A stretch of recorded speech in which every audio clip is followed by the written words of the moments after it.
ఆశ్చర్యంగా అనిపిస్తుంది నాకు ఏపీ విషయానికి ఒకటి వస్తే. పాపం వైఎస్ అవినాష్ రెడ్డి గురించి మామూలు కథలు కాదు, ఆడపిల్లలు అయితే కొంగు జాసి అడిగిన నేపథ్యంలో, ఇంత వ్యతిరేకత ఉన్న నేపథ్యంలో కూడా వైఎస్ అవినాష్ గెలిచిండు.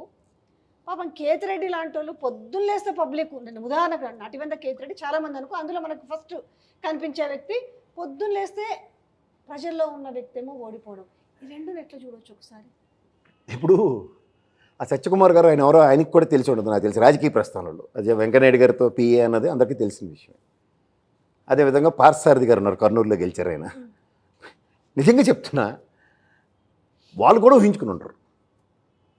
నేను ఎందుకు చెప్తున్నానంటే,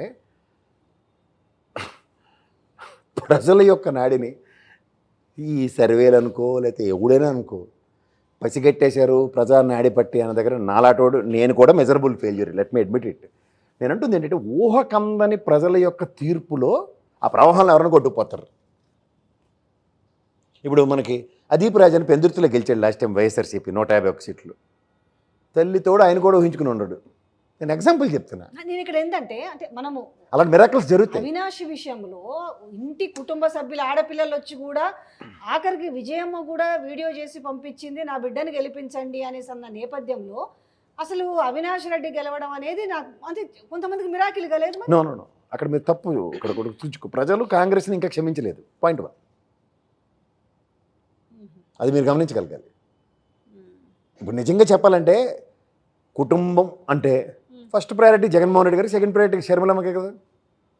రాజశేఖర రెడ్డి గారు అంటే ఈయనైతే కజన్ కదా Avinash garu, is not even direct. But acceptance కాంగ్రెస్కి లేదు, ఫస్ట్ పాయింట్. కానీ but she has destructed the entire Kadapa as far S R 1 lakh+ votes are concern. అది 100% వైఎస్ఆర్సీపీ రీడ్ చేయలే, రాసుకోవాలంటే నేను చెప్తున్నా. ఇంకోటి, ముస్లిం సామాజిక వర్గం మీద గుడ్డిగా blind fold game Jaganmohan Reddy గారు ఆడారు. నేను చెప్తుంది అదే. ఇప్పుడు ఎప్పుడైతే ముస్లిం సామాజిక వర్గంకు దేశవ్యాప్తంగా జమాయత్ ఉల్ ఇస్లాం ఇలాంటి వాళ్ళు ఇచ్చిన పిలుపు ఏంటంటే, అదర్ దాన్ బీజేపీకి ఏదైనా కాంగ్రెస్ కోట్ వేయండి అన్నారు. అవన్నీ ఎంత మైన్యూట్గా తీసుకోండి, ఏదంతా ఎంత డ్యామేజ్ జరిగిందో అంత జరిగింది. నంద్యాల, కర్నూలు ఇలాంటి దగ్గర ఆ సామాజిక, అనంతపూర్ ఇలాంటి దగ్గర ఆ సామాజిక వర్గం చాలా ఎక్కువ. సరే ఓడిపోయినరేమో, 11 సీట్లు వచ్చినాయేమో, కానీ ఆ దినము ఇంటి కుటుంబ సభ్యులు ఇద్దరు, సునీత కావచ్చు, షర్మిల కావచ్చు, ప్రతి ఒక్కరు మీడియా ఛానల్స్ కావచ్చు, అవినాష్ రెడ్డి గొడ్డలిపేటు పోటు ప్లస్ జైలుకి ఎప్పుడు పోతాడు ఈ చుట్టూ తిరిగిన నేపథ్యం అసలు లేని ఆ ఊసే లేదేంది, ఆ చర్చే లేదేంది. ఇవాళ అసెంబ్లీలో మళ్ళీ చర్చ అయింది కదా, అది విష్ణుకుమార్ రాజు గారికి ఎప్పుడు జైల్లో పెడతారు అన్నట్టుగా తెలుగుదేశం కోalition నుండి కూడా ఆ విధమైన మాటలు వచ్చాయి. నేను అంటుంది, గౌరవ న్యాయస్థానం, గౌరవ సిబిఐలు వాళ్ళ పరిహీల్లో ఉన్న వాటిలో కూడా అందరూ ఇంటర్వ్యూ అయినా ఎవడ మట్టుగా జడ్జిమెంట్లు ఇచ్చేస్తే ఎవరేం చేస్తారు? ఓకే, నేను ఖచ్చితంగా చెప్పగలనమ్మా. ఇవాళకి ఆ దస్తగిరి గడే అనుకుందాం, లేదంటే అవినాష్ రెడ్డి అనుకుందాం, ఎగ్జాంపుల్ చెప్తున్నా. ఈ రెండు అంటే CBI it's a matter of fact. But unknown person ఎవడన్న దాని మీద ఈరోజు ఇదాకా ఇన్వెస్టిగేషన్ జరుగుతుంది. చాలామంది అది గ్రహించట్లేదు. జరుగుతుంది ఆబ్వియస్గా. ఆ unknown person is a harried person.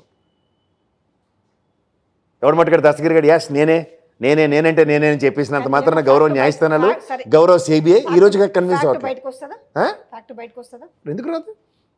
దేనికైనా కాలం దేనికైనా నిర్ణయిస్తుంది. ఎన్నాళ్ళు ఇప్పుడు ఇన్ఎవిటబుల్ సిచ్యువేషన్స్లో ఆ రోజు కర్నూలులో అవినాష్ రెడ్డి గారు అరెస్ట్ తథ్యం అని అందరూ ఇంకేసేసారు దుకాణం అని. ఏది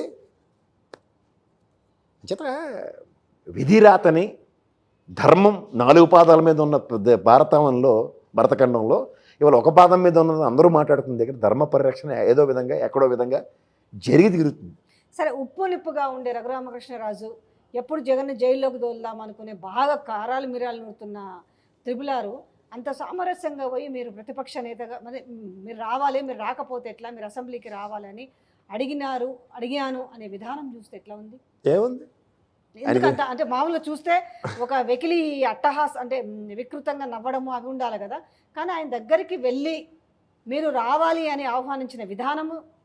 ఇది ఆల్ పాలిటిక్స్ అమ్మా, గేమ్ ఆఫ్ పాలిటిక్స్లో. ఇప్పుడు ఉప్పు నిప్పు అన్న బీజేపీ తెలుగుదేశం కలుస్తుందని మీరైతే ఊహించారు. నేనైతే ఫస్ట్ ఊహించడం కన్నా మెలోడౌన్ అయిన దగ్గర నుంచి నాకు నిన్న మాత్రం న్యూస్ హైలైట్ అదే కదా. నేను అదే చెప్తున్నాను. ఇవాళ రఘురామకృష్ణరాజు గారు రచ్చబండ రోజు ప్రభుత్వాన్ని ఎండగట్టడం, రూలింగ్ గవర్నమెంట్లో ఉండి ఎండగట్టడం అలవాటు అయిన పనిచి ఇవాళ ఇదే రూలింగ్ గవర్నమెంట్లో ఆయనకు మినిస్ట్రీ ఇవ్వలేదు, ఖాళీగా కూర్చోపెడితే ఆయన ఏం చేస్తారు? ఆయన పైన మొదలెట్టారు అనుకోండి, ఏమవుతుంది? లాస్ట్ టైం ఆయన 5 సంవత్సరాలు చేసిన పని ఏంటి? రూలింగ్ గవర్నమెంట్ని ఎండగట్టి కూర్చున్నాడు. ఆయన రూలింగ్ గవర్నమెంట్లో పార్టీని పార్సలేదు. పాజిటివ్గా ఉంటాడా గవర్నమెంట్కి? ఏమో, నేను ఆయనకున్న గత అనుభవం చూస్తే ఆయన మళ్ళీ ఏకమేకే కూర్చుంటాడేమో అని నాకు అనిపిస్తుంది. నిన్న న్యూస్లో భాగంగా రావాలని జరిగింది అనుకోవచ్చా చర్చ? ఆయన అసలు ఆయన కావాలంటే రచ్చబండ పెట్టుకుంటాడు, యూట్యూబ్లో ఆయన ఇచ్చుకుంటాడు, కావాలంటే వెళ్ళి IABN TV ఫైల్లో ఆయనే చేసుకోగలరు.